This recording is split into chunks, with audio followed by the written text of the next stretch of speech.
Well, who would have guessed that we would be talking about a ranked Arkansas football team on this episode of the HawgBeat Hour? I'm your host, Mason Choate. We got Andrew Hutchinson, who's the managing editor of HawgBeat.com, and Alex Trader, who's a writer over at HawgBeat.com. He covers recruiting for him, and he's doing a great job as well. Hutch, let's just start with you. The Texas game I don't think you thought it was going to go that way. I don't think anybody thought it was going to go that way, but it did. Arkansas is ranked 20th now, and I don't know.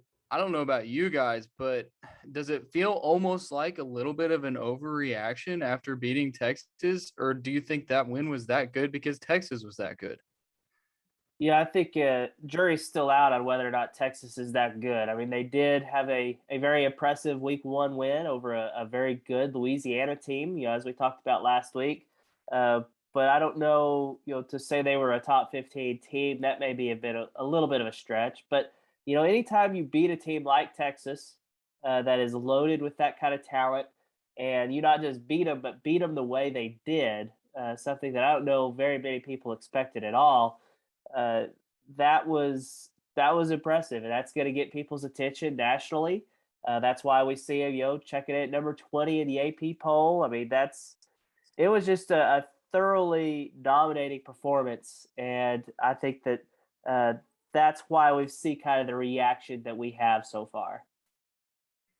Now, we could start with the running performance. 333 yards on the ground. It's like a four-headed monster in the backfield. Make it five if you add KJ Jefferson.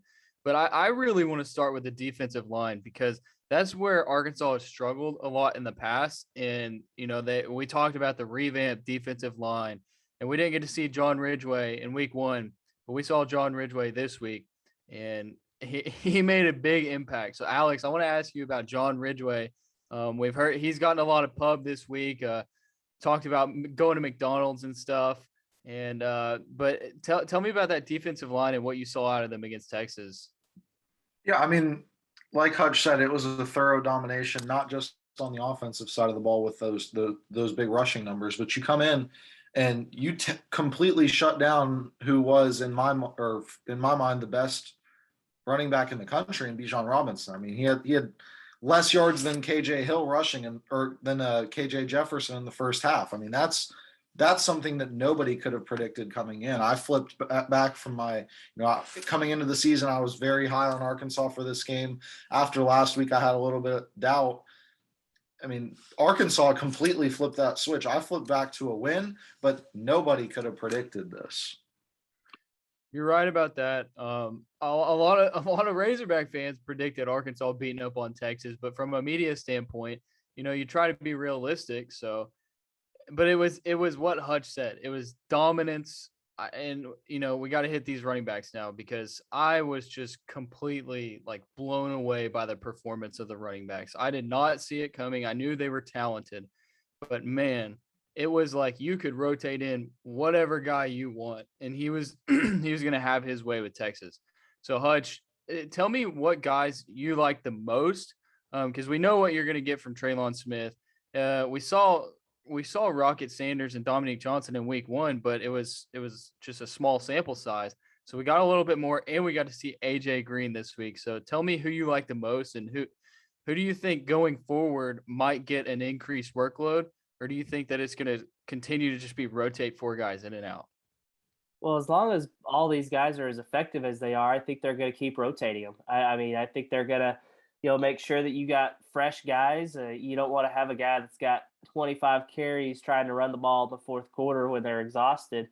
You can rotate enough to where, maybe the top guys only got 15 carries. I want to say Traylon Smith had, I think, 12 carries against Texas, so that was the most. But those there's a lot to like about those freshmen. But I thought, just for my money's worth, is that Dominic Johnson had probably the most impressive game all around, and I did not expect to be saying that this season. He had a real, obviously had a touchdown run.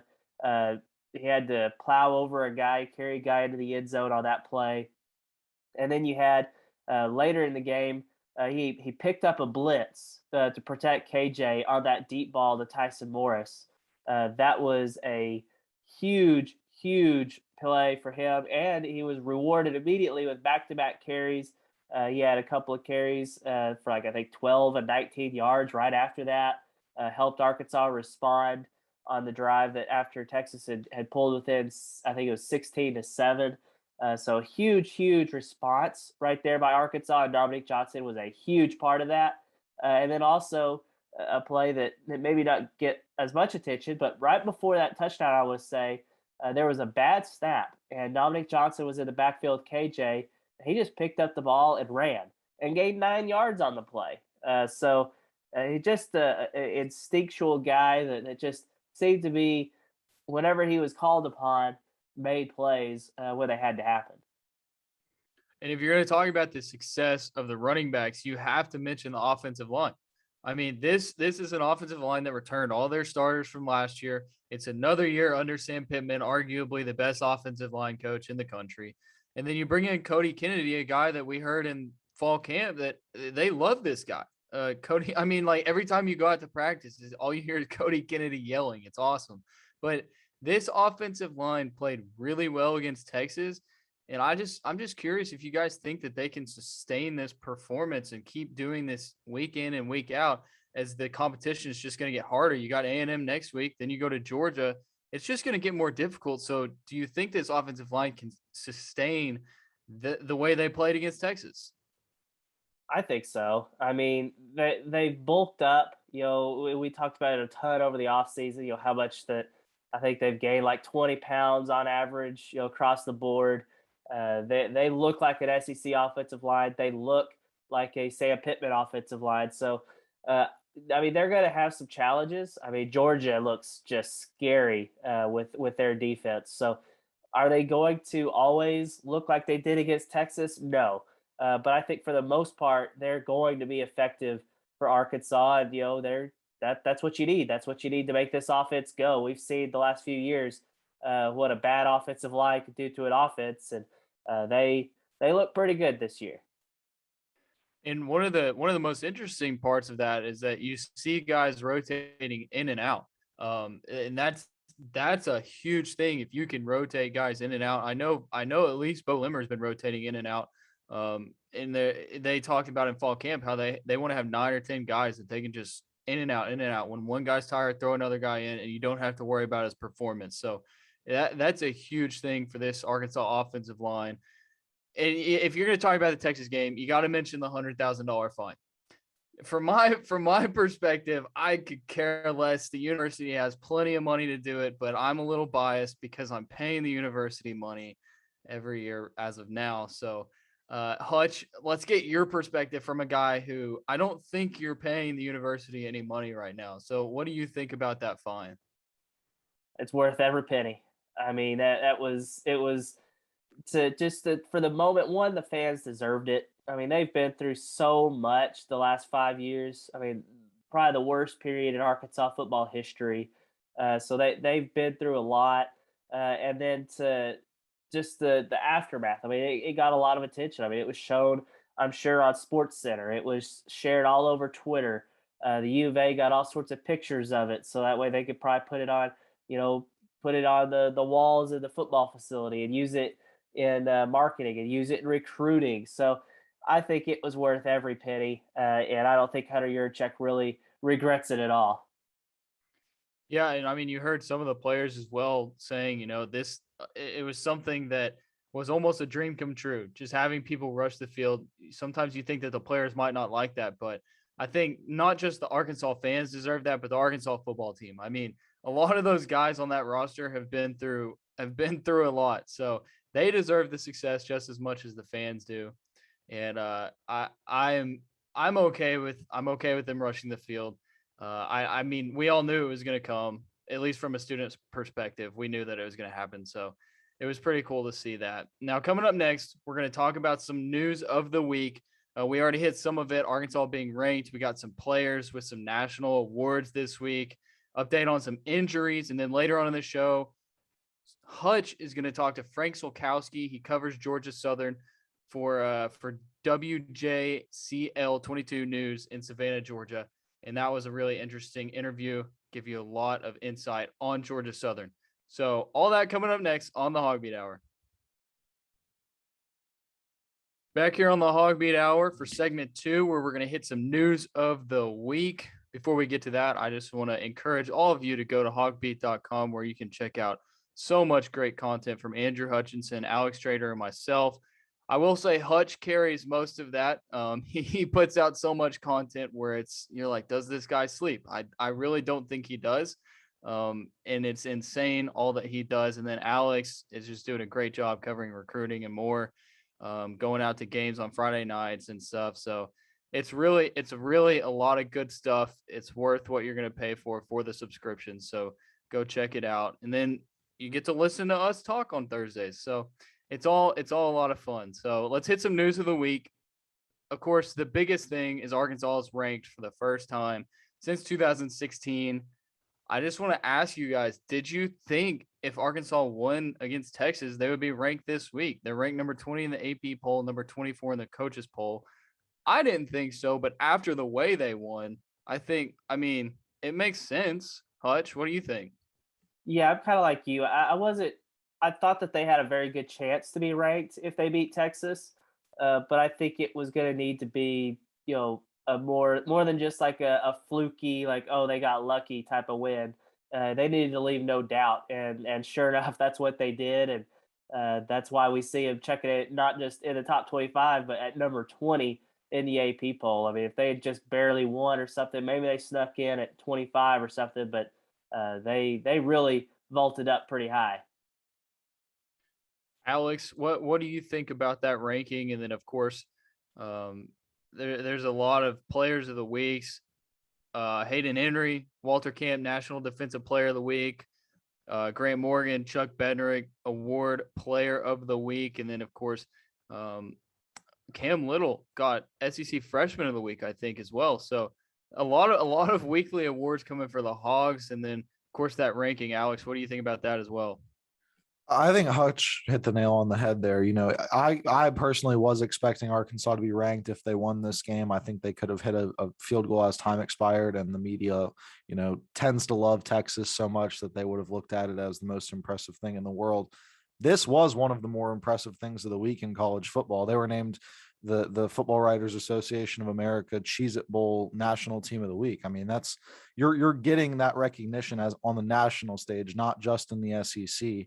I think the real story, though, is the dominance, and that's why you're seeing them not at 24-25, but rather 20.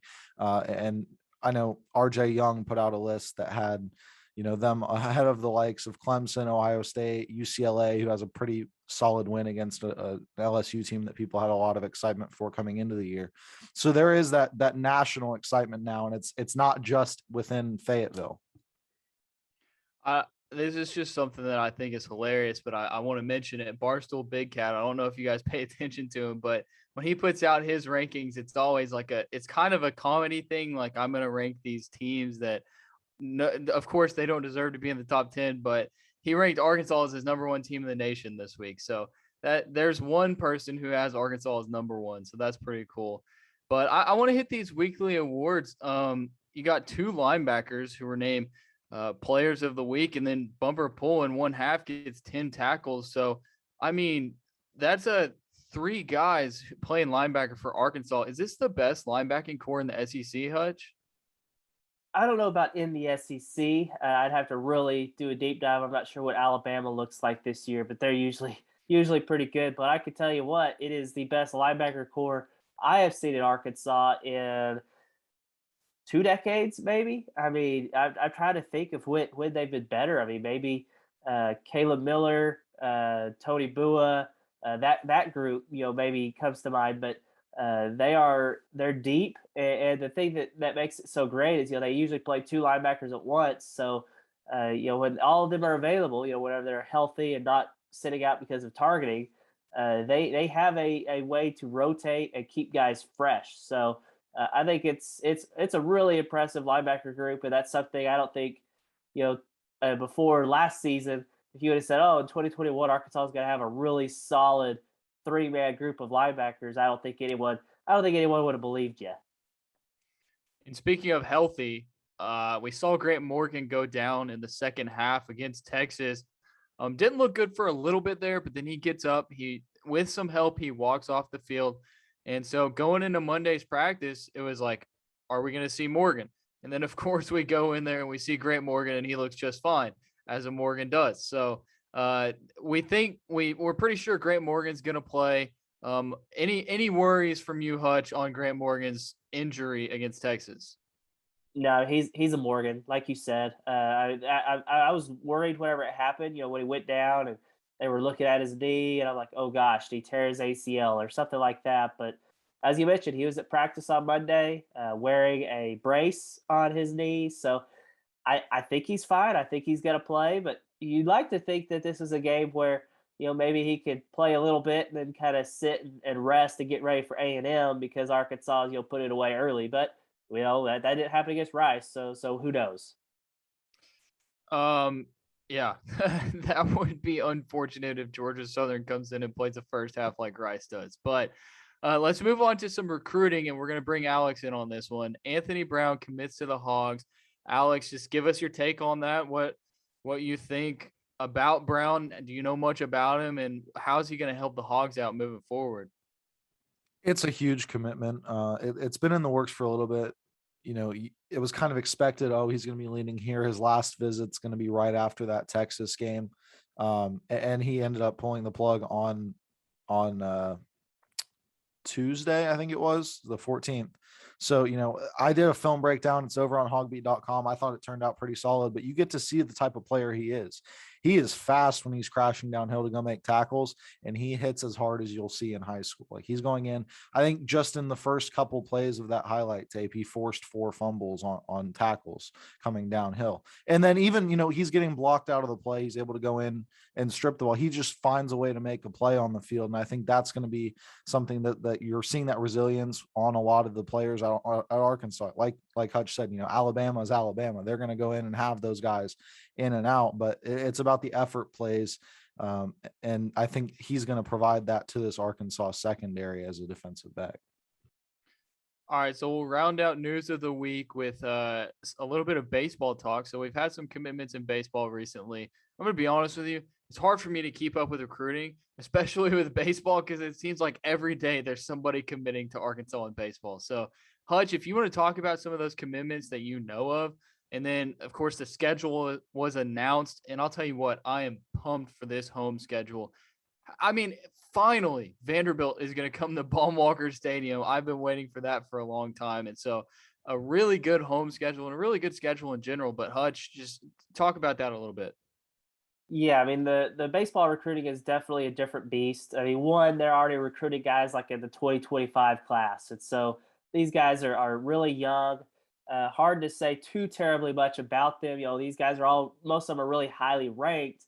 But again, you have to worry about, are they going to get drafted out of high school? Are they even going to put on a Razorback uniform? So it's really hard to say, but it is good to see Arkansas, not just baseball. I saw women's basketball got a commitment. It sounds like, the basketball team made some headways with Nick Smith Jr. For this Texas game. It seems like every sport on campus really benefited from this Texas game. So that's been great. And then, as you mentioned, that schedule, it really plays out nicely for Arkansas if you look at it. I mean, they've got the road games, road series at SEC player against the likes of Alabama, Auburn, A&M, Missouri. Those are all very manageable series. You do have to go to Florida. That's tough. But then you get all those tough series at home. I mean, you mentioned Vanderbilt. You get the Mississippi schools, Ole Miss, Mississippi State. You get LSU at home. So that's big time. So it really, and plus you avoid the likes of Tennessee, Georgia, and South Carolina. So it really, if you're drawing up a perfect schedule for Arkansas, it would look pretty close to what they got.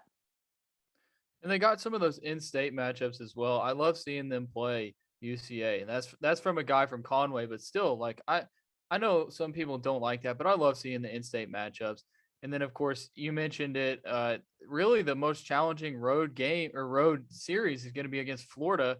And if you watch Florida's regional, I don't know if it's going to be that hard if they have a turnout like that. So I think that's going to do it for us here on News of the Week. Coming up next, Hutch is going to talk to Frank Solkowski, who covers Georgia Southern there in Savannah, Georgia.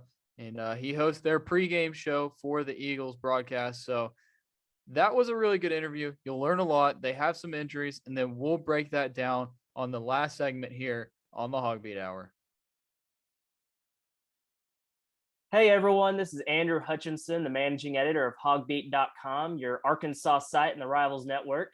I know you're probably still basking in the glow of Saturday's win over Texas, but it's time to turn the page and once again go behind enemy lines. This week, to get some inside perspective on Georgia Southern, I reached out to Frank Solkowski, who covers the Eagles for WJCL 22 News in Savannah, Georgia. He also hosts the Georgia Southern pregame show. He was kind enough to give us a few minutes to preview this weekend's game. Frank, appreciate you doing this. How are you?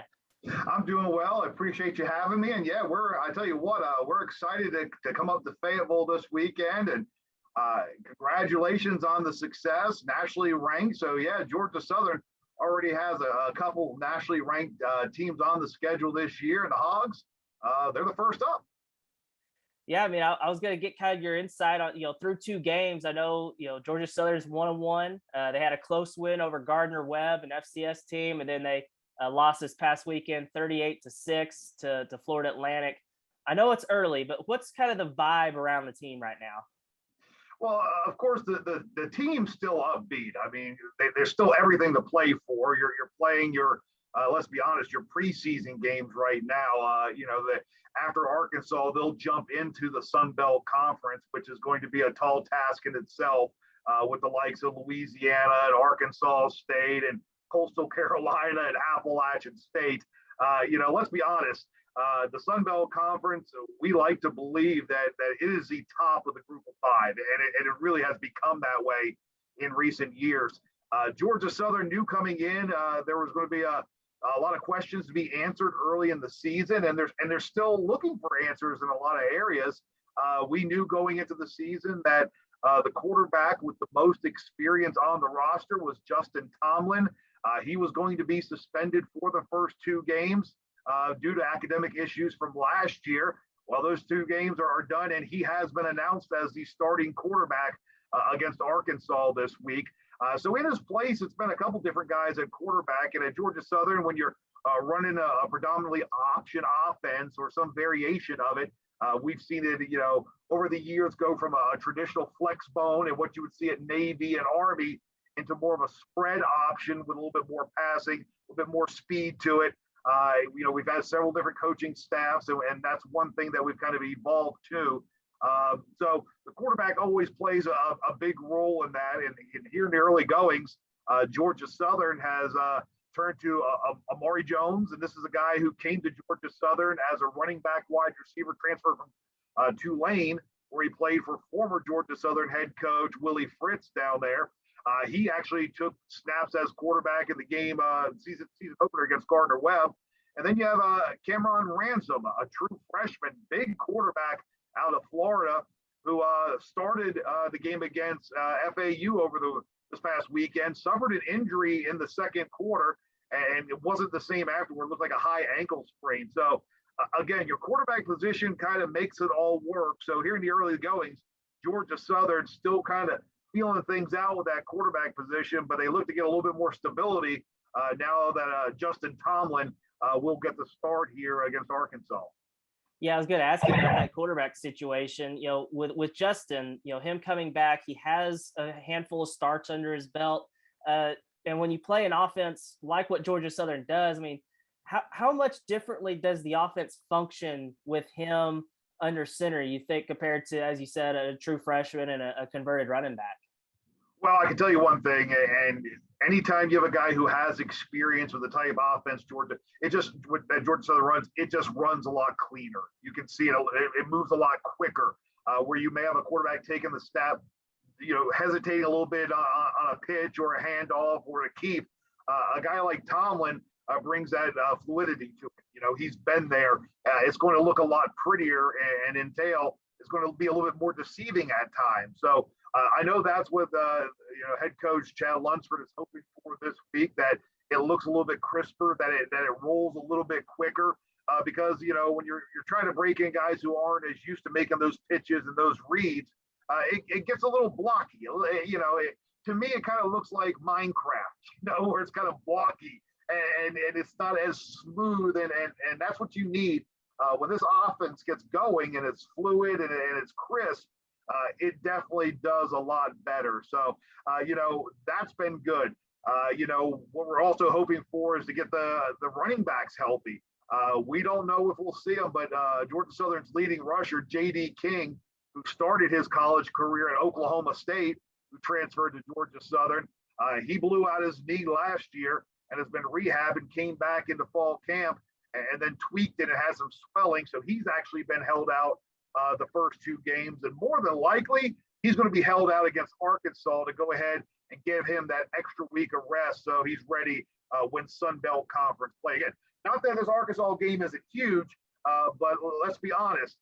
Winning the Sun Belt, competing for a Sun Belt title is what this team is most concerned about. So you kind of want all your soldiers ready for battle in that aspect. So there have been some injuries here early on for Georgia Southern and in some key positions, and J.D. King was one.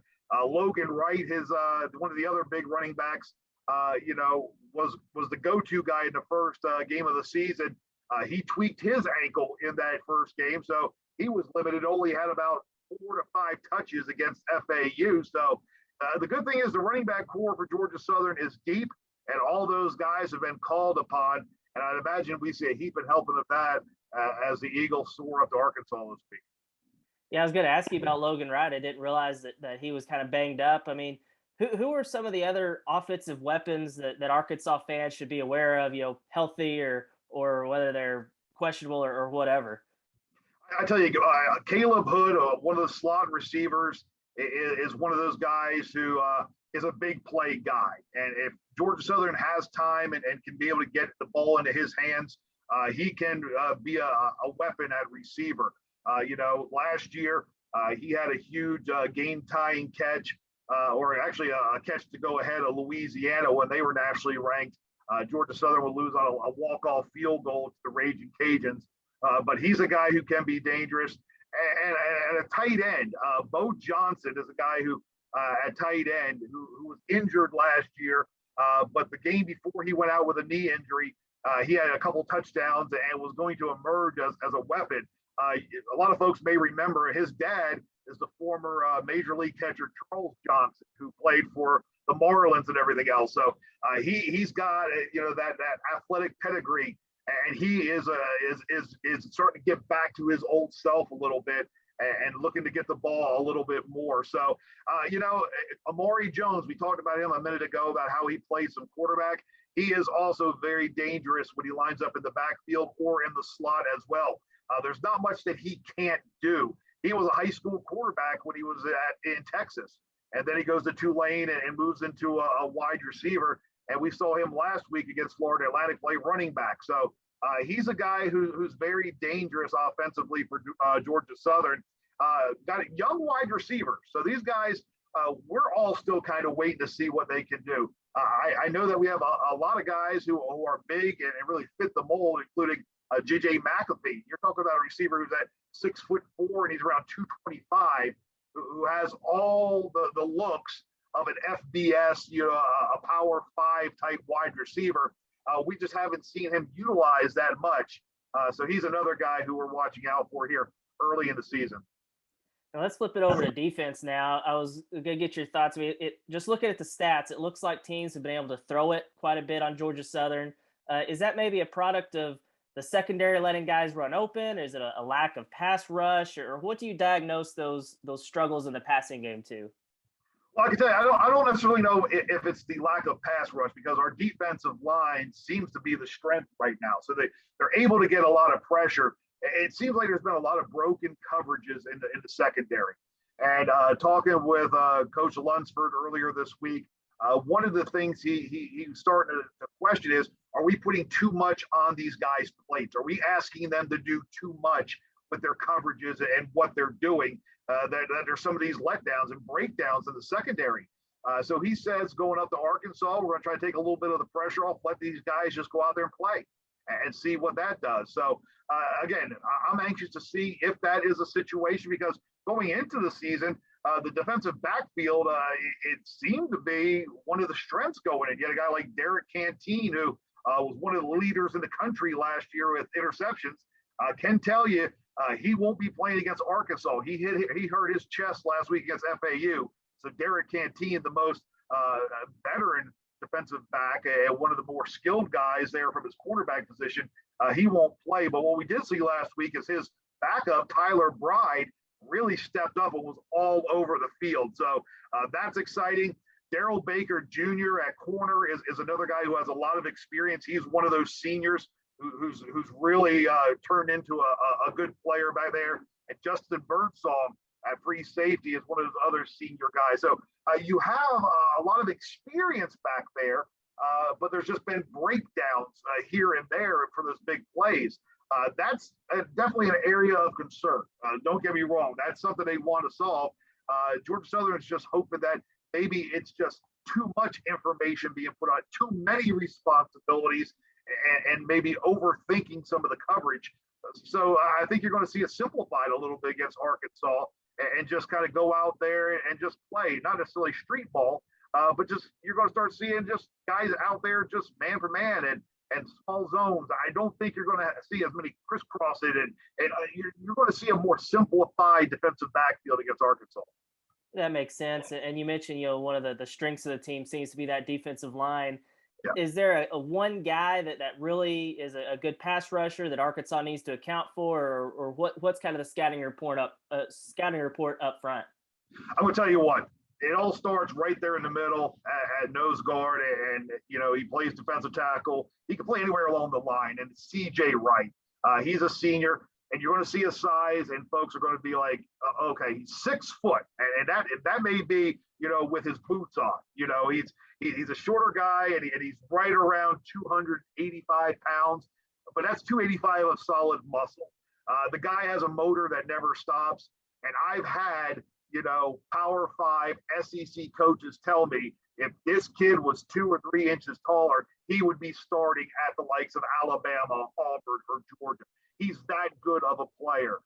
He has a motor that never stops. In high school, he was a two-way. He was an all-state defensive lineman and an all-state running back here in Georgia. So he's an athlete, and he's one of those guys, high motor, and kind of is the heartbeat there on the defensive front. And he's right there in the middle. Now, it's going to be interesting, especially with how big that Arkansas offensive line is how this defensive line holds up. Against some of the more lean offensive lines, they're able to get that pressure. Now we're going to see, those big bodies in that wear and tear. I can tell you this, that Georgia Southern has a good rotation going where they're getting around 6 to 7 defensive linemen in there, and they're doing a good job of keeping them fresh. So, while we may not be the biggest defensive front, they are quick, and they are athletic, and they do like to hit. And it all starts with that C.J. Wright, who plays with a chip on his shoulder. Maybe it's because he's a little undersized, but he has been the mainstay. Dylan Springer is a senior defensive end who, steps up, and he, he's one of those upperclassmen who leads by example, and necessarily isn't going to deliver the big hit or the big stop, but he's always going to be around the ball. Same to be said on the other end of the defensive line with Justin Ellis as another defensive end. This is a guy who transferred to Georgia Southern from Syracuse, who a couple years back was starting his career at Georgia Southern, blows out, his knee at LSU. So a guy who this year is finally back kind of 100%, and it's going to be fun to watch him. If there's one area that we need to keep an eye on, it is linebackers. Georgia Southern losing a good bit, including Todd Bradley Glenn. He's lost for the season with an elbow injury. He's done. He was one of those guys who was getting ready for his 6th year at Georgia Southern, and he got hurt during camp, so he's no longer there. So the linebacking core still trying to feel themselves out, figure out who the leader is at that level. So if there was one area going into the season that Georgia Southern was concerned about, it was that linebacking core. Now we're 2 games in, and the concerns are coming from the defensive backfield. So, again, I think, as we've talked about with the coaches and the players, right now it's all about looking in the mirror and finding out who they are and going after. They're not satisfied with 1-1. they sure the heck aren't satisfied with going down to Boca Raton and getting beat 38-6 by Florida Atlantic. And they sure weren't happy with a 5-point win against an FCS opponent. So they're still finding themselves, and you hope that it kind of clicks. You weren't expecting it and hoping it to click against now the nationally ranked Arkansas Razorbacks. But then again, maybe it's a good time to start finding out what does work and what clicks, because you can kind of, let your hair down and let it rip, because let's be honest, outside of that, football operations and that practice field, and not many people are expecting Georgia Southern to compete in this game. So what perfect time to go out there and find your identity and find out about yourselves than one of the best in the SEC. Yeah, and that perfectly leads into my last question for you. You don't necessarily need to make a score prediction or anything like that, but I know the spread opened, I think, at 18. I think it's grown. Last I checked, like 23.5. Yeah. How do you see these two teams matching up in Fayetteville? What do you think kind of unfolds on Saturday? It's one of those things, because if Arkansas was what we knew of Arkansas in recent years, we would have felt a little confident. And there was actually a part of a section of the fan base who said, "Hey, this is a winnable game. If we're playing well, we could go there." Well, now you're going up there off of one of the biggest wins the program's had in a long time. You're nationally ranked. You're going to have brand new goalposts. I'm sure there was a line of folks ready to pay the $100,000 fine for the fans storming on the field. So we're expecting a raucous crowd. I think your fans are going to be out. It's a great time for you guys. And again, congratulations for the success. I think, when you have improved good teams, from top to bottom in the SEC, it's good for all of college football. So listen, Georgia Southern 1-13 all time against SEC teams. What we have learned in recent years, outside of the LSU game a couple years ago when Joe Burrow led them to a national title, of course, that was the year we had to open with LSU, and we got roughed up pretty good. For the most part, though, when we have played SEC teams, we've hung with them. We'll exchange punches. I mean, for a lot of these guys, they were recruited by the same schools, and again, a couple inches here and there, maybe just a bench press or a second difference in this, and things could be different. With that said, I think Georgia Southern will go in there and punch them, and they're going to take the best shots. You're going to see a team that will quit. I can tell you that. You're not going to go in and this isn't your run-of-the-mill cupcake team in Georgia Southern. Georgia Southern expects to beat everybody they play. I do have concerns, though, while this team is still trying to find the identity here in 2021. I wish I was more firm. I do think the addition of Justin Tomlin is going to make that offense work a little bit better. I think having some other parts a little healthier, and also that, let's go in there like our hair's on fire with nothing to lose. I think Southern hangs. And again, that spread, I mean, I thought, if Southern plays their best game, there is a chance they win. I think they hang within that 20 points. I really do. I think from what I've seen, Southern can hang with the likes of Arkansas. Now, could they this season hang with Alabama? No, I don't think there's a lot of teams in the SEC that can hang with Alabama. With that said, Arkansas is not Alabama yet, and we will say that. But what we've seen on film and what the coaches have studied, you guys are fast, disciplined, and listen, knowing what Coach Pittman was up at Georgia, we know what kind of a guy he is and what kind of a coach. Again, we're excited for the success. We just hope that you guys don't have that success on Saturday. That's my diplomatic way of saying it. Yeah, and that's all I got for you, Frank. I really appreciate you taking the time to give us folks up here in Arkansas kind of a preview of the Eagles. I know everyone's really excited to get back in Razorback Stadium. I hope y'all have safe travels to Fayetteville. And as a reminder to those watching, the game is at 3:00 Central. It'll be televised on the SEC Network. If you're watching this on YouTube, don't forget to hit the subscribe button so you can get more content like this, access to all the press conferences and practice videos, things like that. And as always, stay up to date with all things Hogs by checking out HawgBeat.com. Last segment here on the HawgBeat Hour. Great interview from Hutch with Frank Solkowski. A lot of insight there on the Eagles because I've tried to read up on them this week. I try to do as much as I can for my scouting report. I watched them play. I couldn't find a lot of information just on like injuries and stuff. So I'm glad that you talked to him. That was a big deal. And I mean, let's start with the two scary words, trap game. Is it a trap game, Hutch? Is it really a trap game? Or is Arkansas going to do what Arkansas is supposed to do against these teams that they haven't done, but they should do this week? On paper, this looks like your classic trap game. I mean, it really does. I mean, you're coming off a very big emotional win over Texas, and then next week you got Texas A&M looming. So you do have to worry about, okay, are they going to have a hangover? Are they going to be looking ahead? But right now, it seems like they're pretty focused and locked in. You know, Sam Pittman was not particularly happy with how they practiced on Tuesday, but he thinks that that's not too much of it. He didn't sound the alarm or anything. He feels like they're going to be able to. He felt like they were going to have a good practice on Wednesday, of course, and but I also think that, you know, if this was your normal run of the mill Sun Belt team that just runs the spread, and you're like, oh, okay, well, we're just gonna be able to line up and, you know, dominate them, so we don't have to, you know, really focus on them, then maybe I'd be like, okay, there's something there. It could be a trap game, but they do run that funky offense, that option offense that Frank Sokowski was telling us about. So they're gonna have to focus in on that. So I think that might kind of force them to be more focused than you would for your average, you know, Sun Belt team. And for what it's worth, I've talked to some people inside the program who told me basically Arkansas is not, they're not looking over this game at all. And I wouldn't say that they said they're worried about Georgia Southern, but they're definitely paying close attention to this Georgia Southern team. They know that they play really hard. They know that they're going to come in wanting to beat Arkansas. So I wouldn't say they're looking from the perspective of someone who's on the team.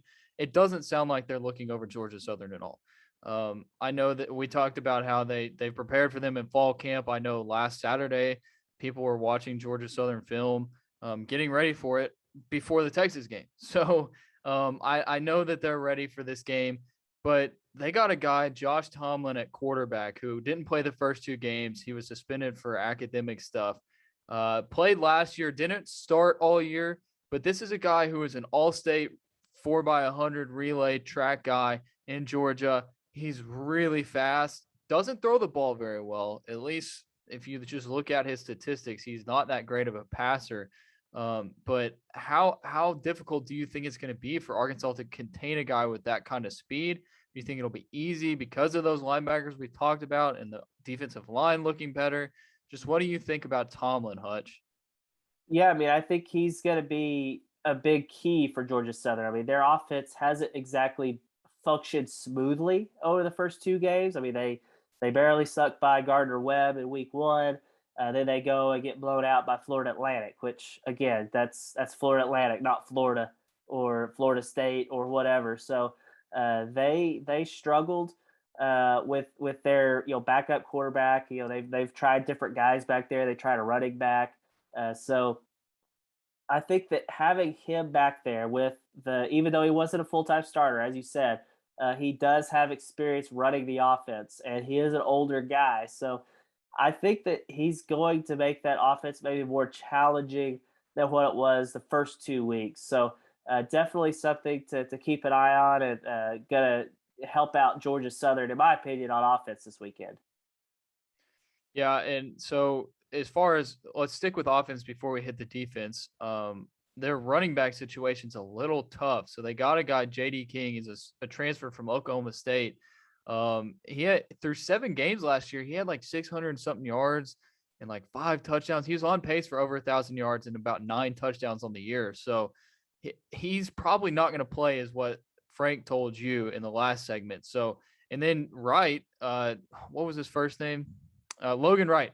He had 177 yards in the season opener, and he was banged up too. So, Hutch, what do you know about their running back situation? And, you know, for a team that is coming to play an SEC team and thinks that they can win, they've got a ton of injuries, man. Yeah, they're definitely banged up right now. You know, I'm not sure if Logan Wright's going to play. I mean, he's their leading rusher so far. Had a really good first week, as you mentioned. So I'm not sure if he's going to be ready. But Sam Pittman has definitely talked about him a lot, and talked about how much he really likes how he runs, his style, that kind of thing. And then they also got a guy, I believe his name's Amari Jones. He's a transfer from Tulane. So I think he's a very versatile guy. He's been asked to play receiver. He's been asked to play quarterback some. Maybe he lines up in the backfield as a running back, and he could be productive. He's put up solid numbers at Tulane. So I'm anxious to see kind of how that plays out, who all they're going to have available on Saturday. Now I want to move over to the defense, because if you do any research on Georgia Southern, all you see is how terrible their defense is, specifically the secondary. So Alex, you've talked about it before we started recording about they got a guy named Derek Canteen, who he's really good. He was a freshman All-American last year. I think he led the country in interceptions last year. He's not supposed to play this week. So what do you know about that defense?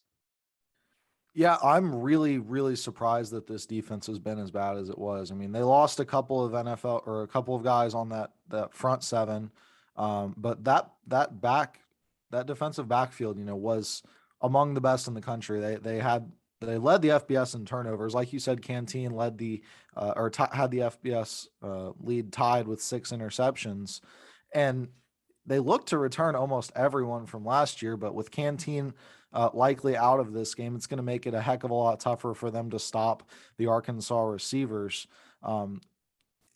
There's no way by looking at them this season you would know they were the 14th best defense in the FBS last year. I mean, I guess a bigger factor into that is that they were playing in the Sun Belt for the most part. But man, you really, when a team's able to put up those kind of numbers, you'd think they were able to translate it even a little bit, and that loss to FAU just showed they weren't. Now, I want to talk about how Arkansas is going to plan for this, because I talked to some people specifically who work on the offense for Arkansas, and they said, because I asked, I was like, are you guys planning to exploit that secondary? What are you planning to do? What's the game plan? Are you just going to run it again like you did against Texas? And basically they said Georgia Southern runs a defense a lot like Texas does. And if they just keep playing like Texas did, Arkansas is just going to keep running the ball. They don't plan on, letting KJ Jefferson be free and do what he wants. They plan on continuing to pound that rock. So Hutch, what do you think about that? Do you think that will probably be the case? Do you think they should throw it with KJ Jefferson more? What are your thoughts? I think Sam Pittman earlier this week said it best. He said, as long as we're averaging 7+ yards a carry, we're never going to throw the ball. I mean, it would be stupid to try to throw the ball. I mean, that's just an incredible, incredible average. And not just that, but if you look at the game against Texas, they didn't really have any, 50, 60-yard runs that really inflated that average. I mean, they had a couple of 30-yard runs, of course, but most of it was they were literally racking out, 7 yards a carry. So I think it's going to be something they do in every game this year. Is they're going to establish a run, and then if they need to pass the ball, then they will. I think they're kind of through 2 games at least, kind of finding that identity, and that identity is we're just going to run it down your throat. Which is very, very good to see. I mean, it's a beautiful sight to watch those guys play. I think we could go ahead and start our predictions and thoughts for this game as we wrap up the show here. I don't think any of us are going to say that Georgia Southern's going to win, but I'll say this. Frank talked at the end where he thought that Georgia Southern has a real shot, despite all the injuries, despite the play that the way they played against FAU. He thinks that this Georgia Southern team really wants to come in and beat Arkansas. So I'll just throw that out there, and we'll start with you, Alex. What are your thoughts for this game? How do you think it's going to go? Yeah, originally coming into the year, I had Arkansas coming off an emotional close win over Texas. And I had them coming in, and I think that Arkansas will win this game. I had it 24-20. I think the injuries and the kind of lackluster defensive performance we've seen from Georgia Southern, paired with, how well Arkansas stopped the run last week against a running back who, no offense, is significantly better than any of the guys that are on this roster. I think if Arkansas wasn't taking this seriously, it could fall to a 1-score game. I think Arkansas kind of has to come out and win this game by at least probably 10 points. I'm not saying go cover the spread or it's a loss, but it's something that you should go out there, you should win, and you should win fairly convincingly heading into a tough matchup against Texas A&M. Hutch, go ahead. Yeah, before the season, I picked this to be a 35-21 win for Arkansas, so a 14-point margin. I think it's going to be a little bit more than that. I think Arkansas is a little bit better than I expected. So I think Arkansas is going to be able to go out, exert its will in the first half, and maybe be able to kind of cruise to a win. I'm thinking maybe like a 31-10, something along those lines. Maybe not cover the 23.5-point spread, but win by 3 scores rather easily. I think Arkansas is going to control this game. I have them winning 41-14. I think that they're going to score early and often, and I don't think Georgia Southern is going to have anything to do about it. So that's what I think. I think we're all on the same page, though. Arkansas takes care of this game and goes into A&M 3-0. So that's all we got for you on the HawgBeat Hour. Like I said earlier, if you want to check out any of our content, go over to HawgBeat.com. You will not be disappointed.